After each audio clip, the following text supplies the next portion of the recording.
Welcome, everyone. Welcome back to the best sim racing series on the planet, SRF Weekend Warriors, presented by RaceVoice, live on Apex Racing TV. I am your host, Jim Hodson, proudly alongside my esteemed colleague, Jack Kanan, on the knobs and faders.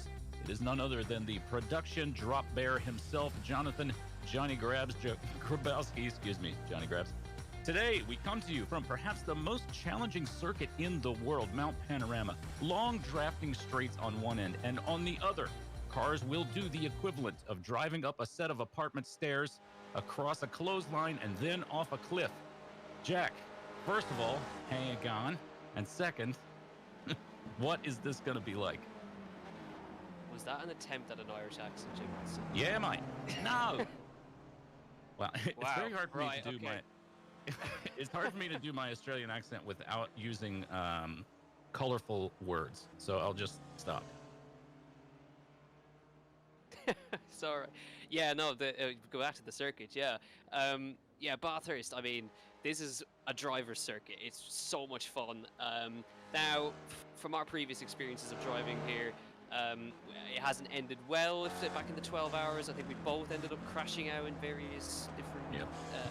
In our various different splits, but these drivers are far more skilled than we are, so I think we're going to get a lot more overtake. We're going to get plenty of overtaking today. The drafting is going to be massive here because we've got lots of long straights. These cars obviously aren't quite as quick as the GT cars, but they've got lots and lots of slipstream effects, so it's going to be great fun to watch.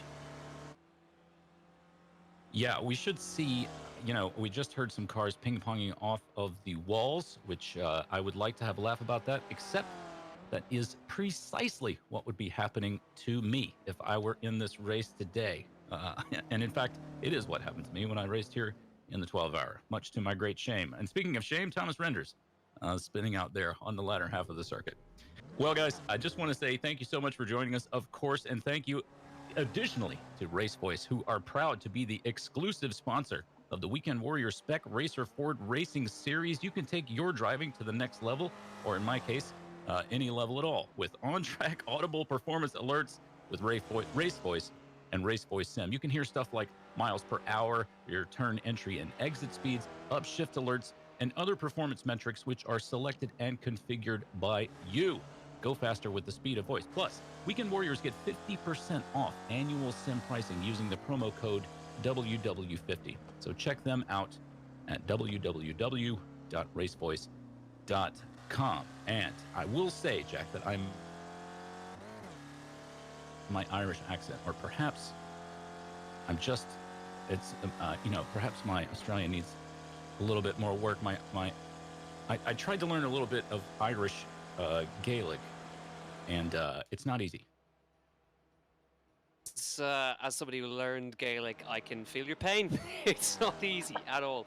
But I admire the effort that you went through and the pain that you endured in learning that. So fair play. But thankfully, no, I mean, I can't exactly do Australian accent that great either, and I'm not going to attempt it on live stream because I will probably I'll probably offend the entire country of Australia if I did that. So yeah, it's going to be an interesting one today. Of course, now we've got lots of walls ready to greet the drivers in the second sector of this circuit. But right here, we're watching Jean Pereira go down towards the chase. This is going to be a prime overtaking opportunity, so expect long trains of slipstream heading down into this one. It takes an absolute age to get down this straight in these cars because they don't have the horsepower, of course, of the GT cars or the prototypes, but it's still great fun to go through these corners in these cars because you still got to spot your braking right. You got to get that turn-in point perfect into the chicane, and that's a prime example of what goes wrong when you don't get it right. Getting on that curb and off into the barriers on the concrete wall that's ready to greet you on the outside there, but thankfully just a little bit of front end damage for Pereira, and he gets back going again. But there's very fine margins no matter what car you're in here, but especially the middle sector, it is a very technical, tricky sector. Uphill and downhill sections, as we see Simon Myers going to open that section right now. There's just no room for error through here. If you get a wheel onto that grass, or you turn it a little bit too early or too late, especially right here, that outside wall is ready to greet you as Brian gets right nice and close to it over the top of the hill. And this section right here, Jim, this is brilliant when you get it right, the downhill into the dipper. Yeah, it really is. And we just saw Mayer use every bit of the track driver's left there, which you have to do. You're descending and turning and braking all at once. And the elevation loss is such that if you get any of those wrong, the best you can hope for is merely losing time. More likely, you go ping-ponging off the walls. Trust me on that one, guys. Well, we're just about to get started here as our warm-up is wrapping up, and you can see here the starting grid. We will be led out by Austin Winter, as we so often are, followed by David Gaspers in P2. Those guys are followed by Hugh Haycox and Maurizio Naselli. Great to see you back, Maurizio, in P4. They're followed by Andres Bertoni. Great to see you back as well. And Jörg Manny in P6. A great result for Manny. David Bohm is going to be in P7, followed by Jeff Pritcher in P8. Of course, the singing Scotsman, Jerry McAreevy, is in P9, and he's joined by Josh Arnold in P10, and they're followed by Bobby West and Miro Hrasky, filling out the first page of the grid. Those guys are followed by Michael Dobek, Jerniz Zurich, Foreign's Arabian. Strange to see Arabian all the way down in P15. He's followed by Tim Van Dormelen. I would be surprised. Well, I am surprised to see Van Dormelen as well in P16. They're followed by Jason Perry, Ian Haycox, Ian the Elder, as you can see there. He changed his name. Followed by Aaron Vagley, Simon Mayer, Dan Sadro, Stevie Ray, series organizer. Thank you so much, Stevie Ray. Antonio Race in 23rd, and Peter Mizarek in 24th. And then on down from 24th, it's Nico Shook, Stephen Elson, Tom Gradwell, Jean Pereira, Francisco Bernardo, Yost Simpkins, Ken Batley, Thomas Renders, Paolo Breme, Kirk Broadhurst, Bob Kern, and Ian Gibson down to 36. As we're just driving through the chase back there, I'll speed it on up. It's Mark Gehan, Paul Jackson, Jeremy Lewis, Stephen Mitchell, Johan Butinga, Ian Wilson, Jeff Jacobson, Haas Gifford, David Swig, Karen Kuhn, Flavio Andalo, and Gary Walbolt. Jeremy Lewis, Stephen Mitchell, Johan Butinga, Ian Wilson, Jeff Jacobson, Haas Gifford, David Swig, Darren Kuhn, Flavio Andalo, Gary Walbolt, Sergey Aksinchev, and Jesus A. Rodriguez in 50th. We should have just a few more before we take that final turn. Or perhaps that's all we've got. It is all we've got. I guess that's all the pit places we have. We will shortly make the final left-hand turn as Austin Winter leads us down the front straight. Here we go. We'll shortly be racing, and there it goes. Winter leads everybody out this first turn, and this first 90 left will be critical. You see Winter move over there with Haycox and Gaspers so close behind. Haycox is going to actually get underneath Winter for that first 90 turn, and now we race to the mountain, and we will begin to see those long trains of cars, exactly as Jack said we would, although we're going to have a challenge for the lead already, Jack, too wide as we're racing toward the mountain for the first time. Yeah, Gasper's got a good run out of the first corner right there. Winter went a little bit wide on that curb, went a little bit out of shape. Gasper's got a good run as they come onto the mountain for the first time. So you can see the train starting to form already. Gasper slots in front as they come onto the mountain for the first time. Winter into second, Haycox into third. Naselli and Bertoni make up your top five. Then Manny, Fritcher, Arnold, West, Macarivi in 10th as they come up into this brilliant uphill left-hander. Anyone going to make any moves early on? Everyone very sensible in this early phase, but it is David Gaspers with a good run. Maurizio Naselli having a good run up the hill for the first time right now. You see a little bit defensive from Haycox on the inside there. And keep it pretty sensible over the top of the hill for the first time. Not really an overtaking opportunity unless you have so much more overspeed. Austin Winter getting very close to the back of David Gaspers up the top of the mountain though, as he gets over the top of the crest into the left-hander, heading towards the dipper. You can barely see him tucked into the rear of David Gaspers as they come over into the dipper for the first time. Everyone nice and sensible, these 50 drivers negotiating this Mount Panorama circuit, but this next part, that's a little bit wide from Gaspers on the exit right there, but this right here onto this back straight towards the chase, this is where you're going to see the massive overtaking opportunities. Even if you're fifth, you could end up in the lead depending on where you go, but good exit from Austin Winter, and this could be now the slipstream chain beginning to form. Prepare for plenty of lead changes today. Yeah, absolutely. Great racing so far by Haycox. I'm sure that Winter feels like Haycox a little bit cost him some speed there. Haycox is going to make it 3 wide heading down toward the chase. It is so dicey. Even though the road is wide here, there's not a lot of room to maneuver as you go through this turn. Who will take the lead? Winter is going to try to make the turn a little bit wider, kind of try to go for an over-under. And what does he get for his trouble? But P3. Gaspers and Haycock's now too wide as we're about to finish our first lap. I don't think we had any major incidents in Forest Elbow, which is surprising to me, honestly. I do love this series, and I love these drivers, but that is a very tricky part of the circuit as we will head across the finish line for our first time in anger. It'll be Haycock's in the lead from Gaspers and Winner. We're very close out of the chicane, weren't they? Hugh Haycock's slots from third up to the lead, going 3 wide into the chase. So David Gaspers into second, Austin Winner down to third. Now Naselli Bertoni in that train now. 1, 2, 3, 4, 5, 6 cars. So Mani kind of at the back of that three. Then you see the 43 of Fritcher. Bobby West is in there. Jerry McAreevy's in there as well. So the whole field is still in that train so far. Looks like Gaspers is going to try and slot to the lead as he did on lap number 1. And if you don't want to cost each other time, you don't want to really fight this too much. Gaspers will slot in front. Going to be a little bit of contact. And Hugh Haycock has to take avoiding action right there, and he's going to drop right to the back of that train right now. Looks like he got away without damage, but he just had a little nip on the wheel of David Gaspers right there. Got a little bit of damage, but thankfully he's got away with it. Yeah, a terrible part. Not that there's a good part in the circuit to have contact, but right there you need every single Newton meter of momentum that you can get in your car. These cars are not they're not high horsepower. They're high fun, but not high horsepower. So to get up the mountain, to get through the cutting and up to this part of the circuit, you need every bit of momentum, and that's why you saw Haycock drop all the way down to 6th. It will not be the last time that we see him, though. I guarantee you that much. He will probably be able to get around Manny coming up shortly on the straight. He's already all over the rear of Manny's car. A great driver is Manny, as well as is Fritcher, so a good group of drivers there. They will no doubt be hoping to close that gap up as we head through Forest Elbow one more time. I gotta say, everybody knows I love this series, and I'm not your dad, drivers, but I am very proud of you for how clean it's been so far. Yeah, it's been very, very good so far. There's a little bit of damage on the back of Gaspers' car, but not much. So you can see they've already actually broken away a little bit. Gaspers and Winner. Now Naselli's in trouble from Bertoni, who's going to try and make a move on him.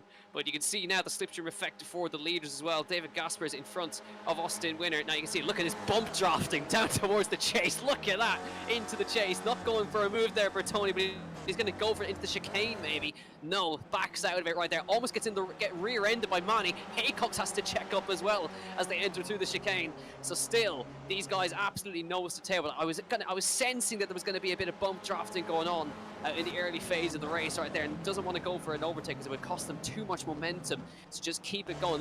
Almost proper single-seater racing right here with that bump draft down towards the chase, and you can see now might get a little bit more of it here as they come down into the first corner. You've got Haycock's bumping Jörg Mani into turn number 1, but actually no changes down the straight that time. Everybody holding position, and we got a proper old train of cars right there. That's brilliant to look at, but love the bump drafting heading into the chase. Looks like now gonna have a look at Austin Winner. There's he is going for the lead up at the top of the hill right there, side by side with David Gaspers. Naselli watching in the 44 from behind. So it's like Austin Winner should slot up the inside here, no real problems, and he does do that. So back to the lead goes Austin Winner, and a bit wide from David Gaspers right there. That'll give Naselli an opportunity as they head up the hill again for the 3rd time. He's on the outside line. Now that's not the optimal line in there, so it should still be advantage Gaspers right there, and immediately he does slot back in to 2nd place. But Austin Winner back to the lead, but there are 10 cars following him that would like a shot at that win. Yeah, no question. I feel like, Bertoni kind of drafting with Naselli a lap ago, just there on the Conrad straight. He's sort of pushing Naselli along, as if to say, look, there's no way I can catch these guys. There's no way I'm passing you. But if I hurry you along a little bit, maybe you can catch up with that group. And that was true of Naselli, but Bertoni took a little bit longer to catch them up. Tires are warming up now, of course, so this section up here on the mountain should start to get even faster for these aliens, for lack of a better word. But all these guys are just unbelievably talented drivers, so you should start to see their ability to, handle the car, enable them to get away a little bit from drivers back in the field, I would think. Now, keep in mind, of course, that the drivers... So you'll start to see that effect, right? Like the median drivers in this field still have very high I rating. So They're no slouch either. No, absolutely not. I think the highest one I've seen was 9,000 iRating, close to it anyway, as David Gaspers, he's going to go back up the inside into the chase on Austin Winner, and in through he goes, and that's a very high-speed corner in any car, so that's him through. Hugh Haycock side by side with Jörg Mani as well. He slots back up to P5 as well, so Haycock's back on the move, as it might be in trouble now. Fritchie, they're going to go 3 wide down towards the last corner here. Mani's in the middle, and you've got Fritchie in there as well. They have to sort themselves out as they head into the last corner, which is called, of course, Murray's, as they head across the start finish line up towards Hell Corner, turn number 1 at Bathurst. But it is the 17 of David Gaspers who now leads. It's Winner in second, Naselli in third, Bertoni fourth, and Haycox in fifth, Mani, Fritchie, Boom, Arnold, and Bobby West in P10. Now, of course, remember, in this series there is a mandatory pit stop, and I reckon today of all days, Jim, pit strategy very important.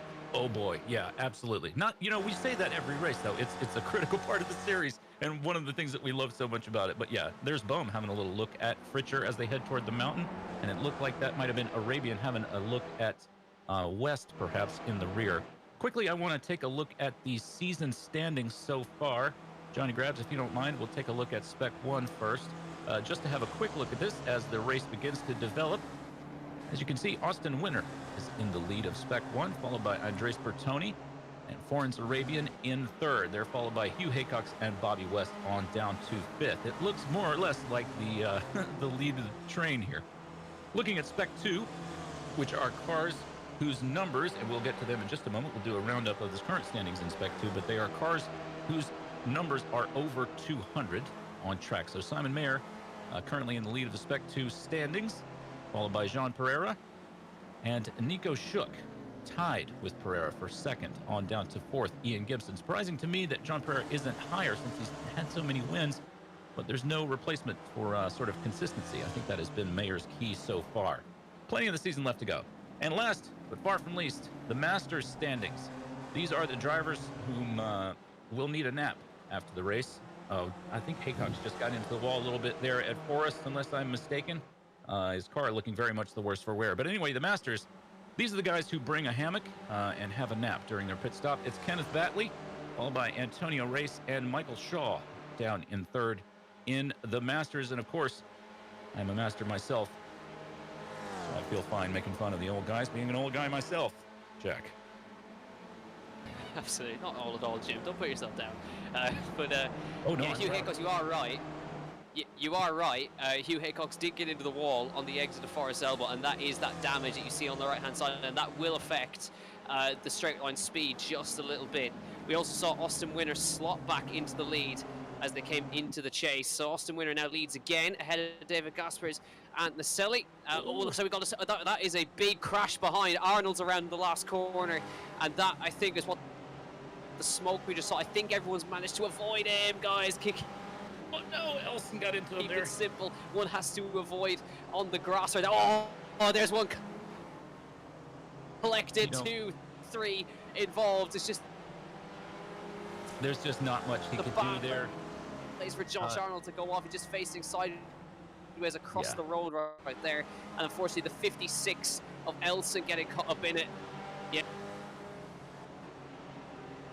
Murray's is a very deceptive corner as well, I will say. As you can see, it's got a little bit of off-camber flavor to it, but also the braking zone for Murray's it sort of kicks out to the right just a bit, and there's just a little triangle of grass that sticks into where you don't want it to be at Murray. So you have to be very careful on the braking there. Very easy to go around. Sorry for Arnold that he went around like that, and sorry for the field, especially for Elson. Nothing he could do to come around a corner and see a car parked on the track like that. These things do happen, but I did promise that we would check in with Spec 2, and it's currently being led by Mayer, running in 18th overall in the number 308 machine. And running in P2 in Spec 2, it's Vaguely, followed by Mizarek, running in 21st and 22nd overall. And the Masters currently led by Race, no surprise there. Very fast driver, Antonio Race, running in 19th overall.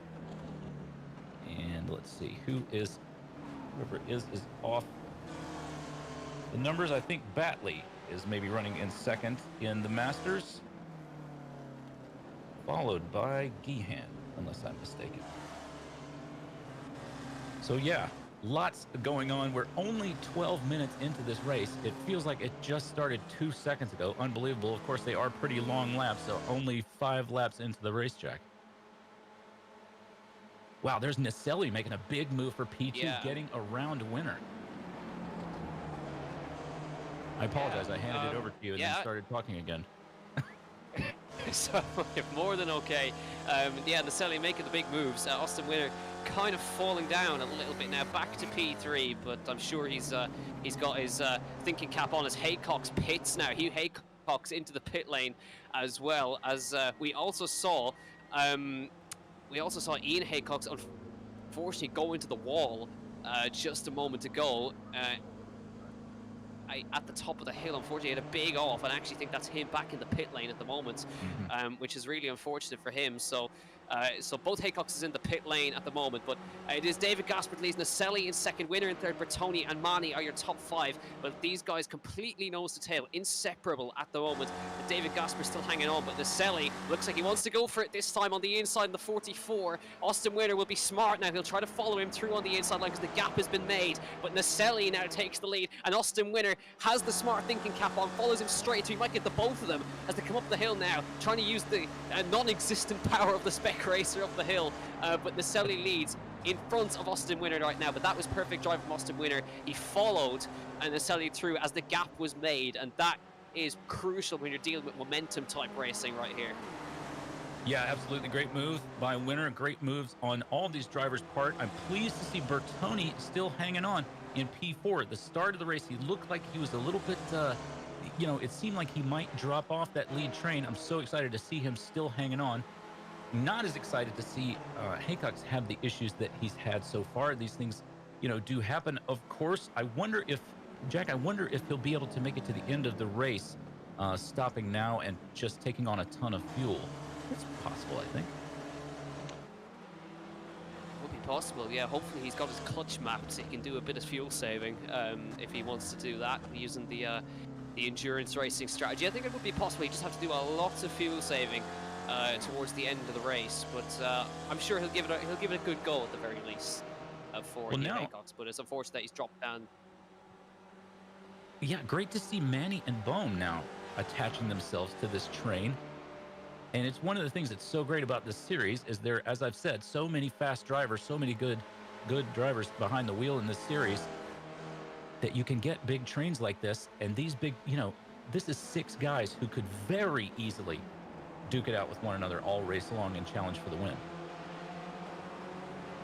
Yeah, that's absolutely true. Now, unfortunately, I've just seen Hugh Haycock has actually manually disconnected from the sessions. He will take no further part in this one. As there goes Austin Winner. He's trying to get past Gaspers again, but Gaspers hangs on. He goes a little bit wide out of Murray's, though. And here comes Austin Winner again on the inside line to try and retake that place off of David Gaspers, and he should get that with the momentum. He'll slot in front, coming up to Hell Corner. So back into second they go, and that's dragged Mani right onto that train there, as you can see. And you can see David Bohm is on the back of this one as well. So this is now a 6-car train for the lead. 16 minutes in, and they haven't been able to separate themselves out. But Naselli's hanging on very nicely. Here comes Gaspers again. They've just swapped positions 3 times in the past couple of corners, and it's now going to be another swap of position. Gaspers going to go up the inside. Will he try and get past Naselli into this one? No, he hasn't quite got that overspeed. So Gaspers back into second place now, and they continue their fight. But look at this, 6 cars fighting for the win in a big old train and non-stop swapping of positions. This is why we love this series. Yeah, it's so often this way with these guys. Great to see them all hanging together and duking it out. There's well, I guess we have more than one Senna livery helmet in the grid, because we're looking here at Bertoni, and he's using the same helmet livery that I think we've seen Haycock's use, unless I'm mistaken. Look, whom would you want to emulate if not Senna, right? Absolutely, yeah. Perfect driver to emulate, and great to see the helmet in the Spec Racer 4s. I'm sure if he was in the car, he'd give them a good drive. As we go back with Bobby West, this is kind of the other train that's just behind the lead one. It's led by Arabian there, and Bobby West behind him, and Fritcher and Zorek are in that 4-car train. They're about 3 seconds back from the lead battle, so they're in their own fight, and then it's about another 3 seconds back to Makarivi, who's in P11 at the moment. So there's a good split in the field. So Makarivi's actually on his own right there in P11. He's got about a second to Perry behind him, and 3 seconds to Zorek in front of him. You can see all those cars. Gaspers has slotted to the lead now as they head down through the chase. Once again, he's going to be a car length in front as they come into the right-hander, and he is slotting himself through there. And all of a sudden, they've actually built a small lead there. The top three, Naselli late on the brakes, trying to look up the inside, no way through.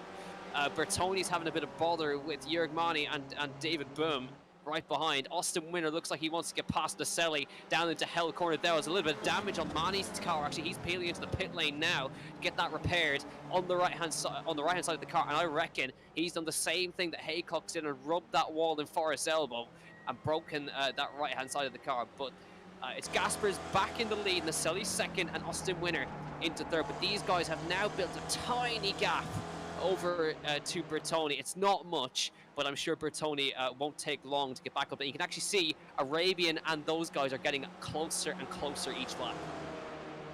Yeah, we are going to have quite a finish on our hands here in just a few minutes, even though we're only just about halfway through. Challenging for the lead once again as we race toward the mountain. Austin Winner has another look at trying to follow sort of Naselli. And it looks like he's going to instead follow Gaspers into P2. Naselli, the big loser there. Just quickly, we touched on it a moment ago. Florence Arabian is currently up 9 places. Those cars do seem to be catching up. I believe Arabian started somewhere like 16th, and I mentioned just a very good driver is Arabian, so it was a little bit strange to see him qualify so far down, maybe not familiar with the circuit or not as familiar as some of the other guys, but he's gained 9 places so far. Although, as I start to talk about cars that have gained a lot of places, if the timing software is correct, Jesus Rodriguez has gained 30 places, Jack. And you are right, because remember, he started at the very back of the field. He started in 50th place. Did Jesus Rodriguez? That is some position gaining from the back of the very 50 cars, and he's gone up to 20th. That's a hell of a drive from Jesus Rodriguez, and he's just continuing to rise in the 32 car. That's great stuff. I'd love to see his onboard in the first few laps. Renders up 13 places. Jeff Jacobson up 22. Lewis up 17. Gibson and Gehan both up a ton of places as well, as is Andalo. So guys have gained a lot of places. I guess it's just, if I had to guess, and I don't, but I will anyway, it's just a matter of being, familiar with this circuit. People, I think, who have done the 12 hours, particularly people who have survived, you put in so many laps of this circuit, you get just intimately familiar with it. And the teams that do well, of course, they know every inch, every millimeter. You were talking before about heading into the dipper, and the car placement is just, millimeters can make the difference right there at the top of the mountain. Yeah, absolutely. And that's ultimately what our downfall was in the 12 hours of Bathurst. We got an inch over the curb wrong, straight in the wall. So it is absolutely millimeter perfect. And then you add in the fact that these guys are nose to tail as well. So you got to deal with chasing after a car in front, make sure you don't run into the back of him, and watching your mirrors so you don't leave a space open for the car behind to get through. So David Gaspers leads. Austin Winner now in the slipstream. He's going to go for the outside line. You see Gaspers defending the inside this time, and look at the overspeed with the slipstream. Austin Winner back into the lead momentarily as they head into the right-hander at the top of the hill right now. Gasper's going to go late on the brakes, trying to hold on to it on the inside. Winner left out to dry on the outside, and that'll give Naselli the opportunity to come through on the outside. But of course, Austin Winner with the inside for the top of the hill might be able to hang on to this right now. But Gasper's defending nicely right now. Now, really, there wasn't that kind of defensive driving going on at the start of this race, but now it seems that they're desperate to hang on to track position. But I wonder who's going to be the first to dive into the pit lane. We know from previous experience, Austin Winner is the master of pit strategy. I wonder what he's thinking now. Yeah, I wonder as well. His strategy seems to be just whatever everybody else is doing, he does the other thing. So should Gaspers decide to dive in, he probably will stay out. It remains to be seen, of course. Yeah, a true masterclass in driving being put on today. The field doing an absolute brilliant job.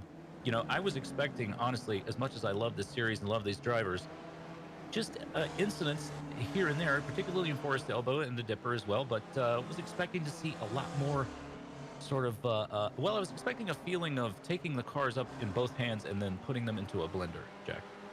Good way to put it, actually. But yeah, I mean, Bathurst always, we always kind of cringe a little bit when we hear that Bathurst is on any calendar, because it always provides some interesting moments with the large crashes. But this has been the cleanest I've actually seen in a long time from these guys. So full credit where it's due.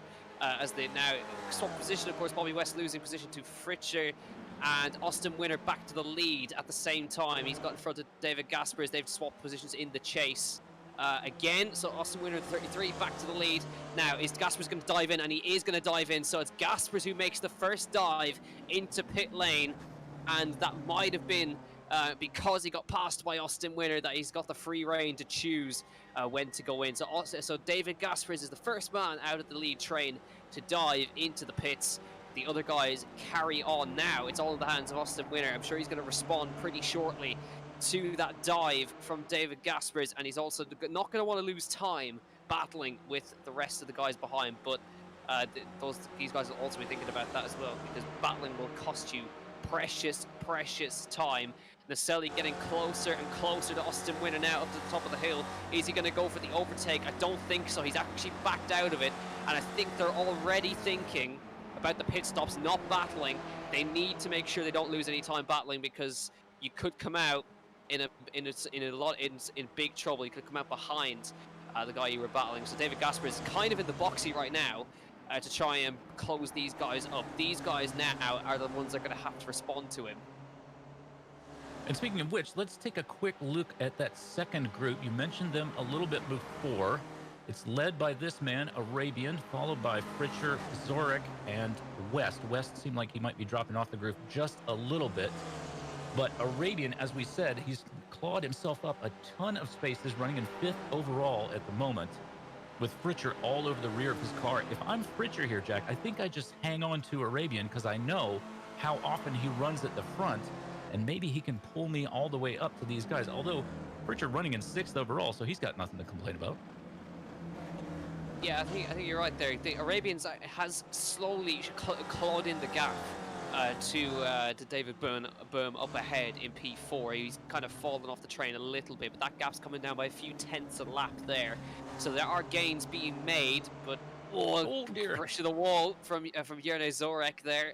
Away with it, thankfully, but you won't want to do that too often. But Austin Winner still in the lead here.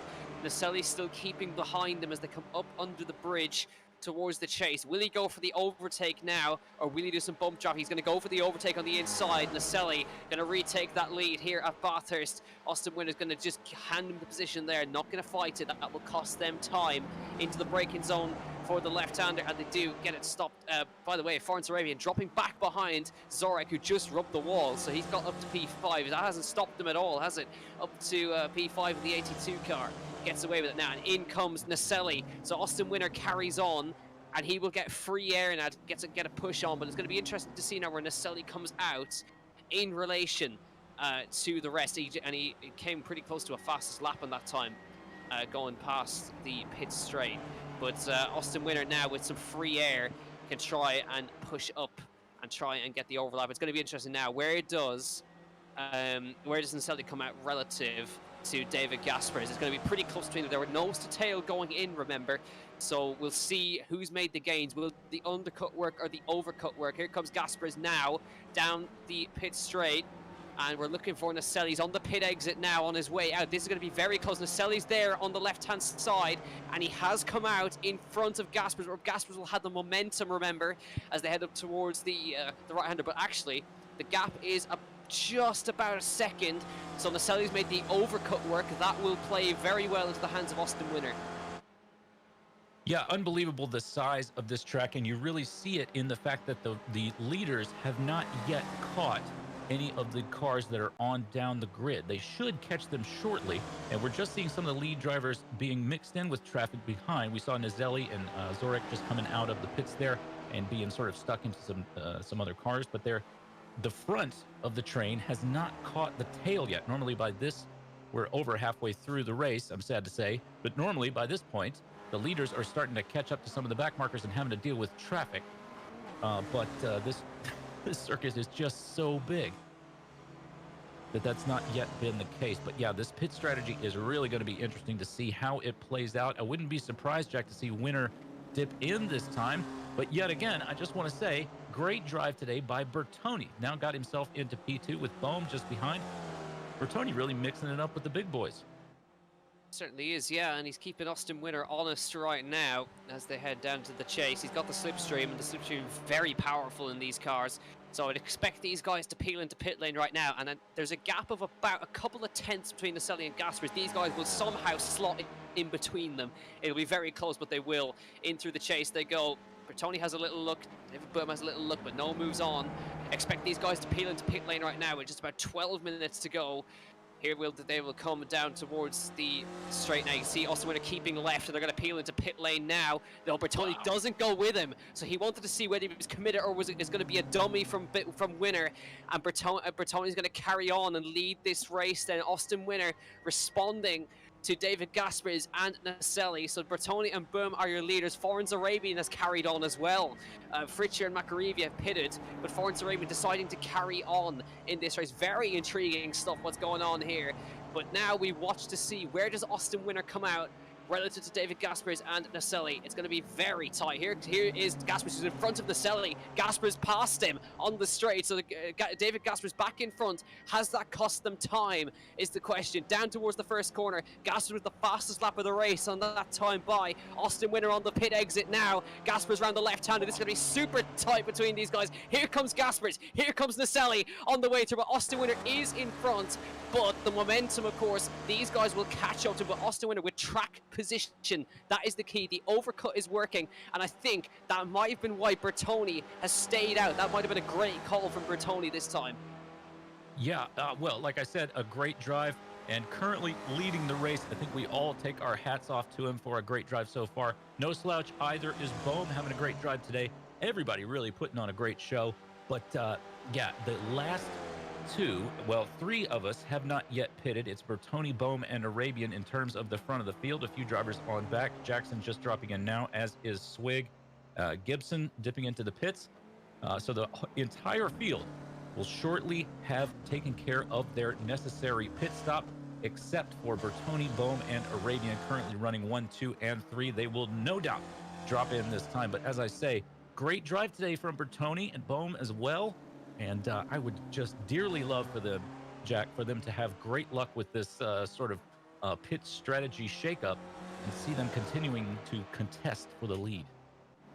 Absolutely, yeah. The gap is about 26 and a bit. Say, look at David Gaspers right on him as they head through the divot. This is going to be some finish to this. Bohm has managed to pass Bertoni as well. So David Bohm now leads this race before they head for their pit stop, swapping down the chase. Bertoni not fighting it. They know that they cannot afford to battle in these last few corners. The gap back to Austin Winner, 26.4 seconds. They will slot out right in the middle of that battle. A bit of a slide from Bohm that time. That's a bit wide from him there. And they're going to head for the pit lane now. Surely this time, Bertoni's going to carry on even more. He's carrying on again. He's gone a long way on this fuel. He really wants this track position. He feels the track position is absolutely key. Foreign Arabian's pitting right now, but Bertoni will be the last one to pit on this time by.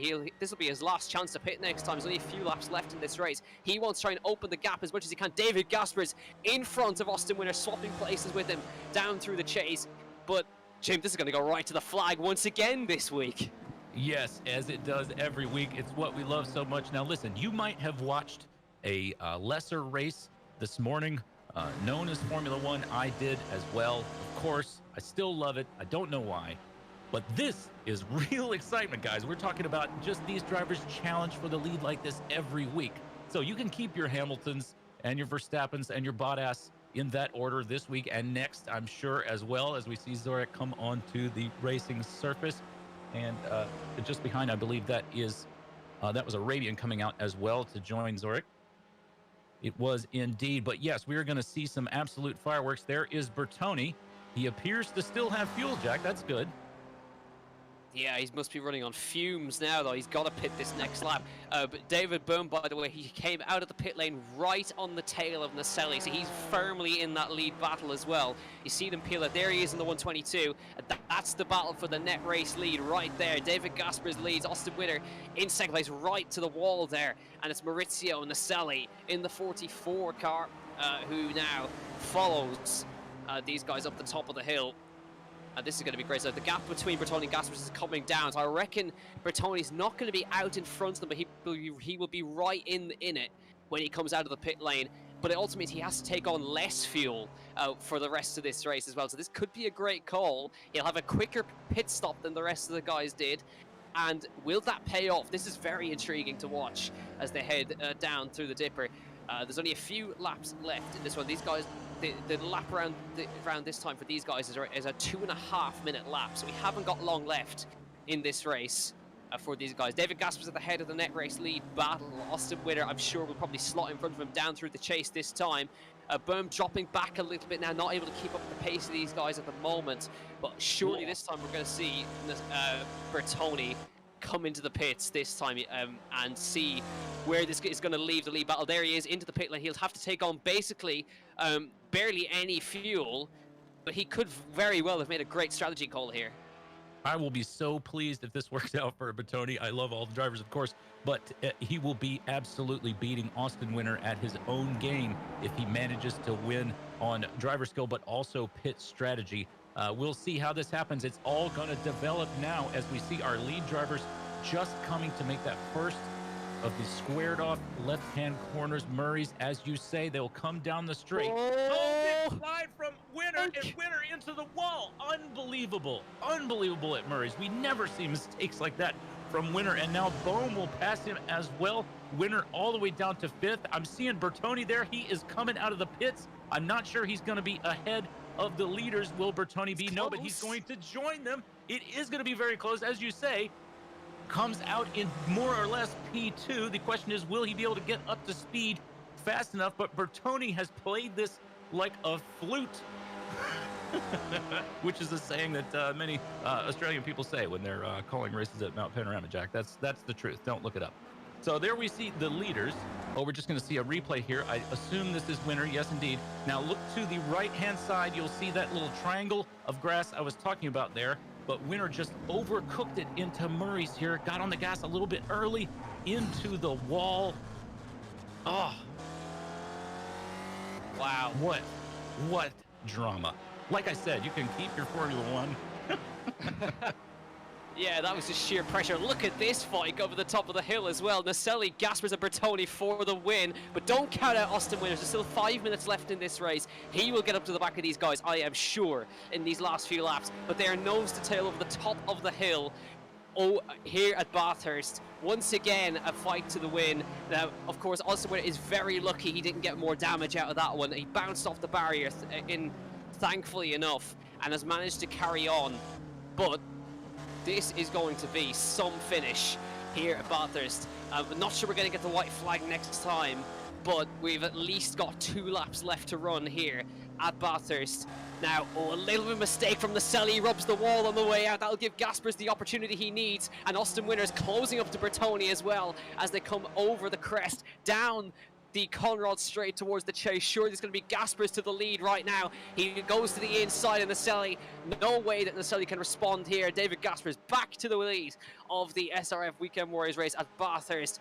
And it's going to be a fight to the flag between these guys. Bertoni's in between them. Austin Winter with David Boom all over him there as they head into the chase. But Gaspers in the 17, hanging on for dear life in these last few laps of this race. This is going to be very close. We might actually take over to 40 minutes before we get to the next lap. This could be interesting. About 2 laps left to run here at Bathurst, and there's still 5 cars in it. Absolutely, yeah. Now, quickly, I just want to mention we are going to have a lot to say about the lead of this race over the next 2 laps because it's going to be an unbelievable show. But quickly, I just want to say a shout out to Vagley, currently running in 13th overall. He is in the lead of Spec 2, and he's followed a few seconds behind by Antonio Race, who is leading the Masters. There he is in the 906 machine, and a beautiful livery there. I do like that one, Antonio. It's Shook running in second in P2, followed by Mayer in the 308 machine, the Jägermeister machine. I can't drink the stuff myself. Let's see. Who is in Masters? It is Ray in second place, and I think if I had to guess, it would probably be Batley. There is Ray in the Race Voice livery. And third for the Masters, no, it's Gradwell, it looks like. Excuse me if I've got that wrong, gentlemen. There are a lot of cars on track, and I am not, by any means, a mathematician. So, still at the lead of the race, it's Gaspers from Naselli, from Bertoni. You see them all there, nose to tail. It looked like Bohm was having a little move on Winner. Could that be true? Yes. Bohm has gotten around Winner. Winner now all over the rear of Bohm's car. So you wonder, Jack, if Winner's car has lost just the tiniest bit of performance. Yeah, it took a pretty hefty impact on the right-hand side, so maybe he's struggling in some of these corners, and sure, he's not going to look into here. No, he's not. He's going to back off through here, but this will be frustrating for him now. It might be the case that his steering could be crabbing just slightly in some of these corners, getting understeer, boom, understeering through the dipper through there. That won't be good for him. And you can see Winner's got the pace on him, but maybe it was just an error from Austin Winner going wide somewhere. And again, he goes up wide through Forrest Elbow as well. So struggling here, Austin Winner in the 33 car. And we'll go on to the last lap this time by. And we've got 3 cars, nose to tail. There's our first kind of lapped car that we're going to close up to. But David Gaspers in front of Naselli, in front of Bertoni. And now it's going to be Naselli who's going to try and get back to the lead here before they go on to the white flag lap. Naselli up the inside through the chase, and he will slot back into the lead. And Gasper is not really fighting this. He'll probably want to be second on this last lap right here. Mistake from Naselli coming through out the exit of the chase. Side by side they will go down towards Murray's, but not quite enough speed on the exit for David Gaspers that time. They'll be hoping the car in front gets blue flags and gets out of the way fairly quickly, because it's the last lap at Bathurst. 3 cars could get this for the win. There's the white flag being waved at Bathurst for round 7 of the SRF Weekend Warriors race at Bathurst. Brilliant stuff so far. This is going to be another grandstand finish to add to the list. It's Naselli in the lead at the moment. A good exit for David Gaspers this time as they head down the straight. Lapped car going to get a bit of a slipstream for Naselli this time. And here we go. Gasper's going to have a little look to the outside. You can see there's going to be a bit of a stack up here. Bertoli's trying to find some room to go, but there's nowhere to go. Gaspers will slot back to the lead as they head up the mountain for the last time. And he will slot just about in front. Naselli will try and hang it on the inside, though. He's still there on the inside line, but Gaspers chops him off around the outside, and David Gaspers back to the lead. But this is going to go once again to the flag, because we've still got loads of opportunities. Bertoni is pushing Naselli up the hill as they come up into the braking zone for the uphill left-hander off camber as well. And now you've got to have the momentum through there. There's no power in these cars, and you've really got to make sure you carry good speed through there. Bertoli no way through. He's looking though as they head up the mountain for the last time. The 17 of David Gasper is hanging on for dear life. Would you really want to be in the lead at this point when you've got the last straight still to come? Bertoni looking really good behind the car of Naselli over the top of the hill into the left-hander, which is of course McPhillamy Park.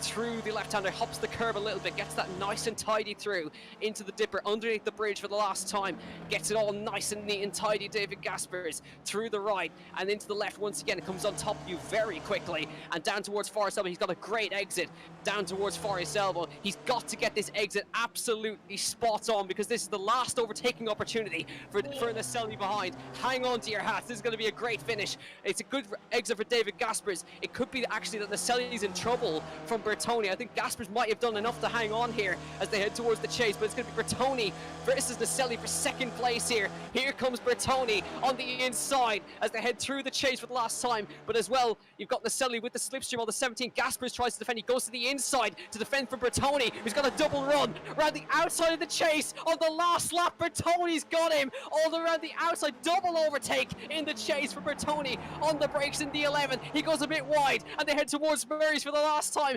Gaspers is on the outside, which will switch to the inside for the last corner. Hang on for this one. Gaspers on the inside line. The white flag is out. The checker flag is out. Gaspers is on the inside for the last corner at Murray's. They'll go side by side, contact between them, and it's going to be David Gaspers versus Naselli to the line. The checkered flag waves. David Gaspers by 0.2 of a second in the last corner wins round 7 of the SRF Weekend Warriors race at Bathurst. What a grandstand finish once again. Yeah, that was an unbelievable finish. I think Bertoni just, I think he could have taken it, just got a millimeter of tire into the grass there at the final couple of complexes of turns. Here we see Race about to come across the finish line. He will win the Masters competition and no doubt go looking for some prunes. He's followed by Vaguely in the 247 machine, who will win Spec 2 today. Congratulations, Vaguely. Well done to you. And it looks like Shook is going to take P2 in Spec 2, followed by Mayer. There is Shook in a very clean-looking car, so he must have had an uneventful race. We didn't see too much of Shook. Actually, his rear deck lid looked a little bit beat up. And there is Mayer, of course, crossing the finish line. Well done, guys. These are your Spec 2 finishers. And Stevie Ray for the Masters will come across the finish line in his RaceVoice livery car. But yeah, you know, I think it's got to be frustrating for Bertoni. There's Jean Pereira crabbing his way across the finish line. He will be passed at the last moment, I think, by Mizrek. Oh, maybe he didn't. Maybe he didn't get passed, but it had to be frustrating for Bertoni because it was just in the palm of his hand for a moment there, but he was just a millimeter too hot and ended up getting sort of, well, he's going to have to settle for a podium place, I guess, which is not too much to ask for. Shouldn't be too hard to square that with his conscience, I wouldn't think. A great drive for Bertoni today. Yeah, and I gotta give him props. That was brave to go around the outside of the chase, but just he overcooked it just the slightest bit into the braking zone, and David Gaspers had the foresight to just brake where he would normally and take it around the outside. Now, I'm going to enjoy this. This is actually my favorite part about Bathurst is the afters of this race, because some of the drivers have decided they're going to take the Bathurst jump at the end of the Conrod Straight. So if you don't know what it is, basically there's a little hump in the gravel trap at the end of the Conrod Straight. If you go straight on through the Conrod Straight, the car will send it into the air over the top of the tire bales. It is great fun to do, but you can end in some horrendous accidents if you don't land it. So I'm sure some of these guys are going to go for it. Hopefully one of them at least goes for it, but some of them I think are getting prepped to go for it here, I think, down towards the Conrad Straight. But I think Bertoni, he will be a little bit frustrated, but it's still third place, and he finishes in front of Austin Winner, which is the main thing for him. Well, I think what it really speaks to is just future enjoyment for all of us to be able to see this kind of racing all the time. I think we're going to get some official results here, unless I'm very much mistaken. And there they are. It is Gaspers for Team Winner Schnitzels. Of course, he's on an endurance racing team with Winner and Arabian. So Gaspers won it today from Maurizio Nicelli. Great to see you back, Maurizio, and Andres Bertoni. What a finish it was today, and just unbelievable result. Winner, of course, had a little bit of an incident at Murray's and dinged up his car a bit. I think we'll have to settle for fourth, followed by Bohm in fifth, which is a little bit surprising to me. I thought Bohm was ahead, but nevertheless, I don't know what happened to Bohm. I'll have to go back and watch the replay for my own edification. But anyway, it's Forrest Arabian in sixth, followed by Jeff Fritcher in seventh. Great drive today by Fritcher and guys like McAreevy and West as we see the cars begin to tear off into the distance. We'll shortly see them flying into the air. It's Bobby West and Jörg Manny rounding out your top 10. That's okay, Johnny Grabs. I just wanted to finish out the top 10. Let's go ahead and clear the screen so we can see these guys flying into the air very quickly. This is going to be absolute chaos, and I love it. This part. You'll see they're just going to go straight on through the gravel trap right here, and hopefully they make it. Here they go, over the gravel trap for the last time. And watch them all send it through the air here, over the top. Oh, my word. Well landed, David Gaspers, actually, over the top, and the cars and the death starts to happen over the top as some horrendous acts there. I love doing that, and especially the GT cars, because you can take ludicrous speeds over the top of that. But one car hasn't made it there. They haven't got enough speed over the top. Let's do quickly hear from Gaspers. He's waiting for an interview. I'll just drag him in here. Gaspers, are you there? Yeah. Well, congratulations on your win today. What a race it was, and certainly what a last lap it was. But just before we get to the last lap, tell us what was developing in your mind as you went through the pit change strategy. I was planning to pit a bit early since I thought that would be my best chance to lose the rest of them. So I thought I was a bit faster from the races during the week. But I didn't really practice the pit entrance much this time and didn't have a good pit stop because of it. In qualifying, you can't really do it here since the lap time would be faster than your usual times. So Right. I only practiced it once and didn't go that great. So, right at the beginning of the race, Haycox went up the inside. We're seeing it now, slow motion on the screen. So right at the start of the race, Haycox went to the inside of Winner, and that ended up in you being able to take the lead of the race. Yeah, I had a bit of overspeed out of the last corner, so I had to release again and released right at the wrong moment, so lost the position to you right away. But didn't matter too much. Yeah. Well, these things happen. So, okay, now as we're getting down to the end of the race, we've gotten through all of our pits, strategies, and everything, and it ends up being you and Naselli running together, and then Bertoni comes out to join you guys. What were you thinking as you came around that time? First, Austin came out ahead, and after Maurizio already came out ahead, a second ahead of me, and Austin did that again. I was surprised how bad my pit stop was. Oh no! But yeah, I think Andres would have been behind me, but in the last corner of the lap before that, Austin went off there, and I slowed down quite a bit to make sure I avoided him.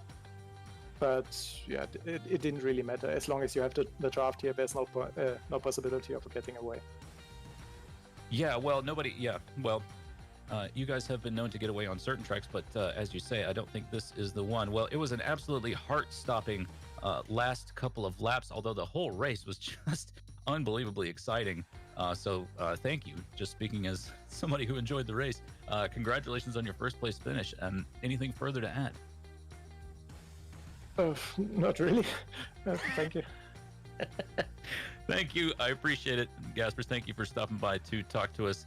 That was your winner today, David Gaspers. We so often see him at the top of the timing tower at the finish of these races. Jack, we've got a couple of more drivers waiting around to have a chat with us.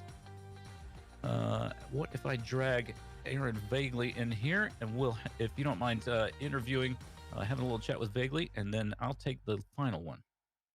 Absolutely. Aaron, welcome in. It was an interesting one here at Bathurst. It seemed like the draft was very, very, very powerful around here. How was it for you? Yeah, I personally got caught out into what I call no drafts land, and I was like catching up to everybody through the downhill sectors, and then the people in front of me just would accordion back out and gain another second. It was pretty strong. Yeah, absolutely. Everyone was so close together. I mean, it was hard to fit everybody in together. If you were out of the draft, it was basically a done deal. But yeah, we're about halfway into the season right now. So we've still got some more rounds left to go here. But how have you found the season so far? What's your confidence levels heading forward? Honestly, I'm still kind of it's definitely strong competition, I think, all around. Even Spec 2 these days, it's been everyone's been real fast and real good at racing. And it's been pretty difficult, not gonna lie. I thought going into this race even, I thought I would, start off a little bit better than 19th starting on qualifiers. And, everyone just in this series is just so fast. It's kind of crazy. It certainly is for us. It seems to go to the flag every single week, constant. Very high I rating as well for some of these guys as well. But Aaron, before we let you go and chill out after that race, is there anyone you'd like to say a quick thank you to or a shout out to while we're on live stream? Honestly, I think today I'm just gonna give it out to the weekend warriors here that we race with every day. They come in, they're professional, courteous, but they still have a good time. They're still friends and everything. So at the end of the day, this league is really why we're all here, and I just want to give a shout out to them and to Steve just for setting it all up. It's been super fun racing in it. Great stuff. Aaron, thank you very much for hopping in with us. We'll see you hopefully next week. All right, see you then. Thanks very much. So that was Aaron Figley right there, and Stevie Ray, Jimmy, standing by for you. Well, a special treat for us today. Our series organizer, the man, the myth, the legend, Steve Ray is with us. Steve, great race out there today. You must be feeling good about your results. How's it going? Hey guys, pretty good. Yeah, I didn't quite go as good as I'd hoped. I wrecked there on lap 3 or whatever, and had to pit a lap earlier than expected, and then it was fuel saving from then on. And on the last lap, I ran out coming downhill out of Forest Elbow, so I kind of coasted across. That's cutting it close, but yeah, it was a lot of fun. Yeah, always is here at Mount Panorama, an unbelievable circuit, and especially fun to drive this car here in such a big field, you know, with drivers who care about one another, you know. So I mean, that's kind of what the league is built around. Yeah, it was formed around just a core group that wanted to have some fun and some good competition within ourselves, and then it's grown tremendously and to where we're having 50 to 60 every week. I mean, it's an awesome group of guys. You couldn't ask for a better group to run with. Yeah, so true, guys. It's I mean, I do say it every time I'm on the stream, but you know, you can keep your Formula One. This is where the this is where the real racing is. And these guys have fun with each other all week long. They do fun races on Saturday, and it's just the best. You know, I'm a fan, Steve. Yeah, and we appreciate it. Well, thanks for stopping by. Great race. We're just looking at you on screen. You're ahead of Antonio. It didn't end up that way for you, but it sounds like you got into a little bit of trouble. But I hope you at least had fun. Oh yeah, I was looking afterwards and saw he wasn't coming in, and figured us old guys need to be represented here once in a while. So. Absolutely. Well, thanks for stopping by to have a chat with us. Thank you for all you do, organizing the league and making this possible for us. All right. Thanks, guys. We appreciate you. I appreciate everybody in the league every week. It wouldn't be what it is without them. So take care. We'll see you next week. We will see you then. That was series organizer Steve Ray, finished second today in the Masters. And I think that will just about do it for us for yet another installment of SRF Weekend Warriors live on Apex Racing TV. I have been Jim Hodgson, and you heard him on the commentary. He was unbelievable today. His name is Jack Kanan. And of course, in the production booth, it was Johnny Grabs, Jonathan Grabowski. Thank you so much for joining us. We cannot wait to see you next week for another unbelievable installment.